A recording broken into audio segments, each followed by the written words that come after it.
Welcome guys, Adam here, Blackfyre Productions, and I am back with another episode of World War Marvel, and we are doing another unboxing, still continuing on with the Spider-Man wave that has been released here in Canada in July, and today we are doing CP50 Mysterio and Carnage. Let there be carnage. Absolutely love that mini, looks great, but before we get into this unboxing, I want to make sure that you guys hit the link down below to Torchlight Games and Hobbies and go check those guys out. They've been great supporting the channel recently, over the last little bit. I shouldn't say recently, it's probably been a couple of months at least now. So they've been giving me a ton of support, and that's why I want to give those guys a big shout out over there. So yeah, go check them out, and then we'll come back and we'll dive right into this box to see what's on the inside. And here we are with the CP50 Mysterio and Carnage. There's the box art right there on the front. That Carnage sculpt is friggin' gnarly looking, as is Mysterio in all honesty. I don't know how I'm going to do the glaze on top of his head, the glassy sort of dome cloudiness look, but I'm going to figure it out. Going to be working on these guys over the next couple of weeks. Back contents, as on the box, is 1 Mysterio miniature, 1 Carnage miniature, 2 bases, 2 character stat cards, 3 team tactics cards, and 11 tokens. So that is what we're looking at there. Let's pull everything out of this box, making some space here because I've done other unboxings this evenings and things are just filling up. There's the package of goodies there. Another pack of goodies there, and oh, hold on, the instructions, because instructions are important, especially when they have the step-by-steps on how to do the minis. So let's look at first thing that I'm looking at this, and I'll show you here. I am seeing optional bits, which is fantastic. I definitely am going to be using the optional bits and not just the clawed hands. That just is, oh yeah.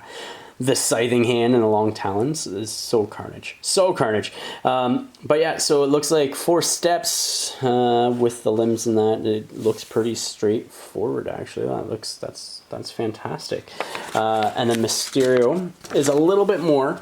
But that's okay, not too terrible. You look like you have some forearms inserts over here, which might be the smallest bits, but that isn't bad. So forearm bits over there, like I said. So let's get into the plastic sprues, and then we'll get into the character cards and then stat cards, or tactics cards after that. So you got your bases for Carnage, okay, and your bases for Mysterio, like so. You have the Carnage sprue, which is really wide because of all the moving bits and pieces. So you have like that axe pick-like hand there. You have the long sort of talon there, and then his regular hands down here and up here as well. The detail on it looks great. Let me see if I can show you guys here on the body there. I don't know if you're catching any of that, but it just looks so good with all the veins and everything going through it. So that's going to be really fun. Mysterio, guaranteed there's going to be just as much detail on them. So loving it. Like you can see the forearms down here with like the designs on the inside and everything. And even the forearms, they're not small forearm bits like over here and that, right? They're actually sizable enough for my fat fingers. I should be able to grab the dome head. Again, not sure how I'm going to do that. But yeah, so looking good. Gonna be interesting. Looking forward to painting them too, because they're 2 completely different paint styles between them, which is going to be awesome. I'm going to do a bit of a darker red, I think, for mine, instead of the brighter red that you see on Carnage here. So let's look at the character cards.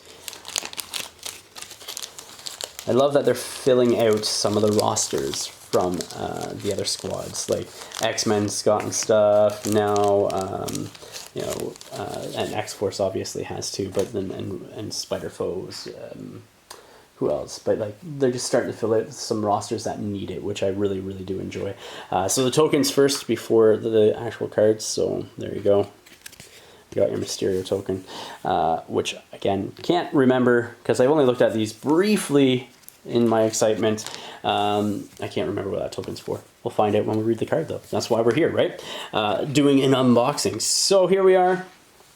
Just hold that up like so. Carnage, Cletus Cassidy, 7 stamina on the front, medium movement with his medium base, which is actually really, really nice.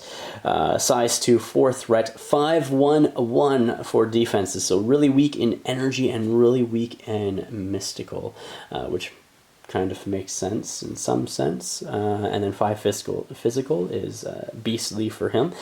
He has symbiote tendrils, so range 3, 5 strength or 5 dice, 0 power. After the attack is resolved, the character gains power equal to the damage dealt. After the attack is resolved, the target character gains bleed, special condition, just like what Venom did to his opponents as well. His Spender's maximum carnage, so it's area effect 2, 7 strength or 7 dice, cost of 5. After each attack is resolved, the target character gains the bleed special condition. And then on a wild and a hit, he has Rampage. After each attack is resolved, deal 1 damage to each other enemy character within range 2 of this character. So he's just going nuts, slicing and dicing, and oh man. So if you get a wild and a hit, each other character suffers 1 damage. That's within 2. Oh my gosh! And you can get a ton of enemy characters within range 2, if you play it right. And oh man, that's gonna be so good. Gonna be interesting to say the least. He has his first superpower is Sadistic Glee. It costs 2 power to do. During the next attack action made by this character this turn, add 2 dice to its attack rolls. After each attack is resolved, the attack roll, if the attack roll contains any skulls or failure results, this character suffers 1 damage. Yeah, so if he uses that on maximum carnage, that's all of a sudden jumping up to 9 dice for each one. It's gonna be just lashing out at absolutely everybody and doing a ton of damage, but at the risk of dealing damage to yourself as well.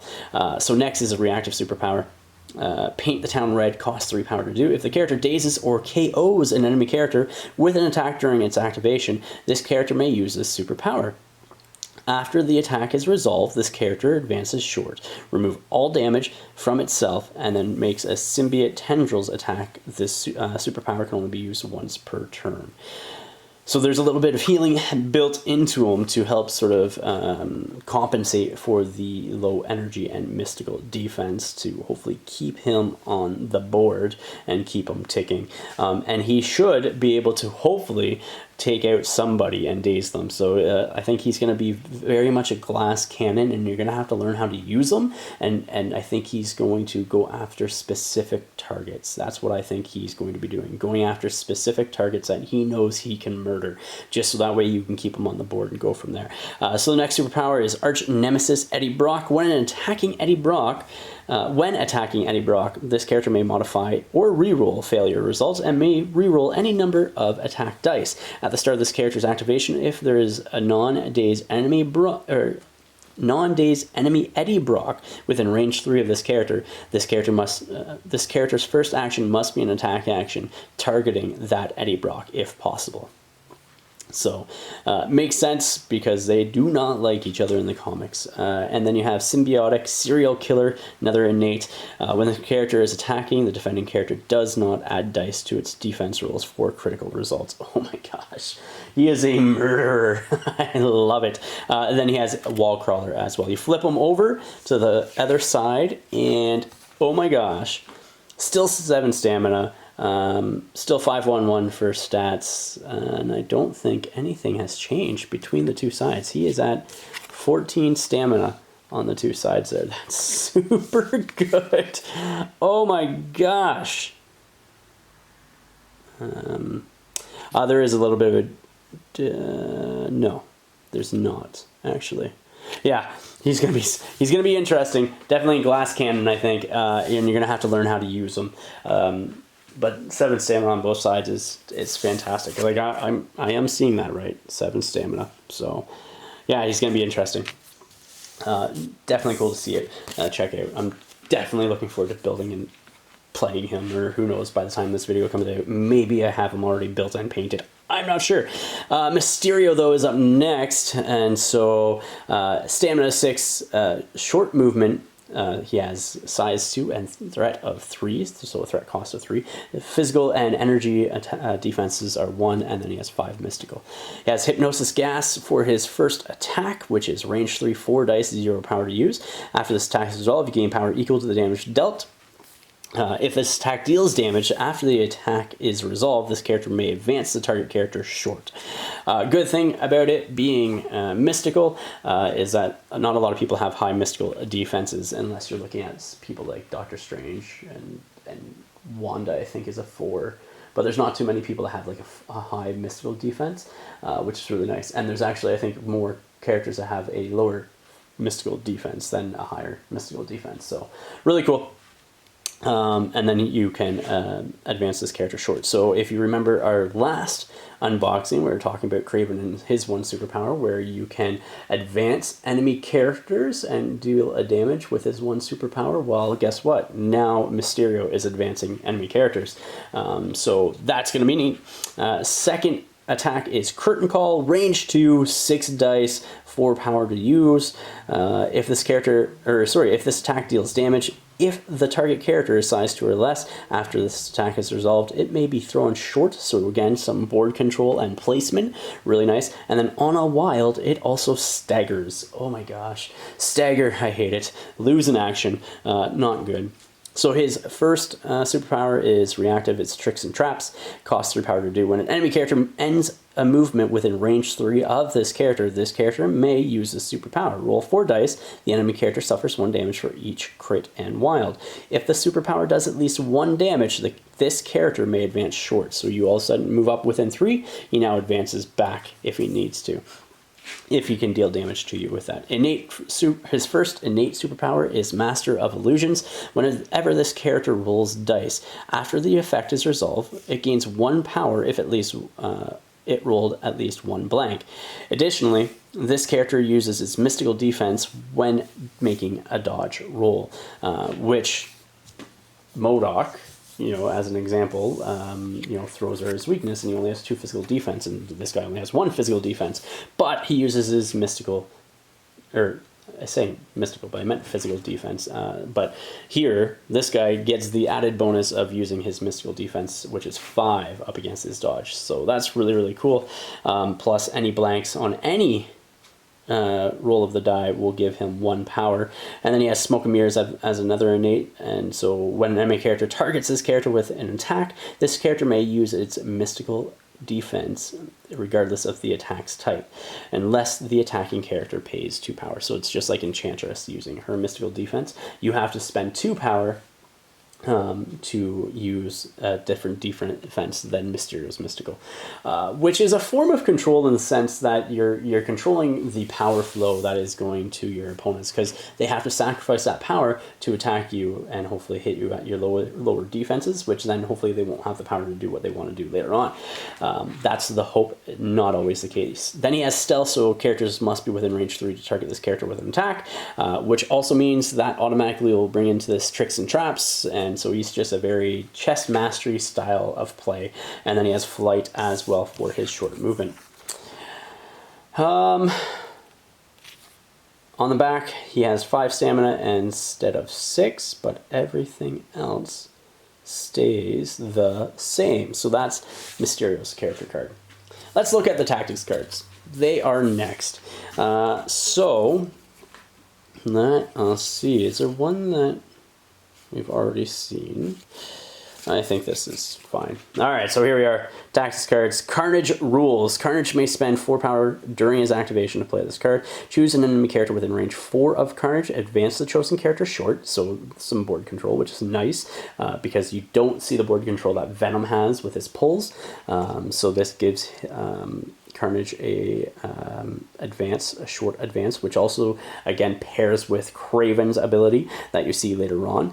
There's a lot of movement shenanigans with these guys. When you think of Green Goblin, sorry, I'm going off on a rant now all of a sudden. When you think of Green Goblin and his traps that he lays, and then Mysterio with his traps that he lays, and then being able to advance people and dealing damage to them with Kraven. Like, they all have this weird movement synergy, and it's just super, super cool. I think it's going to be awesome and freaking great to play. I can't wait. Cannot wait.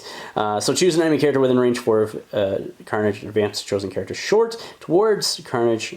After the advance, Carnage may make a symbiote tendrils attack targeting the chosen character. So if Carnage is almost out and you need him to kill somebody off, use that card to pull that person in and hopefully kill that person off, and then heal all that damage back. The Grand Illusion, unaffiliated, and then an active card. Mysterio may spend 4 power to play this card till the end of the cleanup phase when an enemy character makes an attack, defense, or dodge roll while within range 3 of Mysterio. It does not add dice to the roll for critical results. And then Mysterio changes all of its critical results to failures instead. Oh man. Talk about some extra protection and such with that card for that round. But Mysterio is going to be a huge target, or maybe people just try to avoid being within range 3 of him during that turn. I'm not sure, but I do like that. All right, last but not least, there will be Carnage. Unaffiliated, active. Carnage may spend any number of power to play this card. Choose one enemy character within range 3 of Carnage. For each power spent, the chosen character gains the root special condition. So basically him tying up everybody in the symbiote tendrils like you see on the card itself. And basically it forces them to spend power again if they want to use their superpowers. And so, yeah. It's another sort of one of those things where you have to spend power, just like the power ability on Mysterio's card for choosing his defense. It's another form of sort of whittling down your opponent's capabilities, I think. Or could it be for that turn. So really, really cool. The sculpts look fantastic. I'm going to go and build these guys, I think, tonight after editing a couple of videos, and maybe tomorrow being Saturday. Well, I guess it's Friday of last week now, but yeah, I'll have them already built by the time you guys watch this. What am I talking about?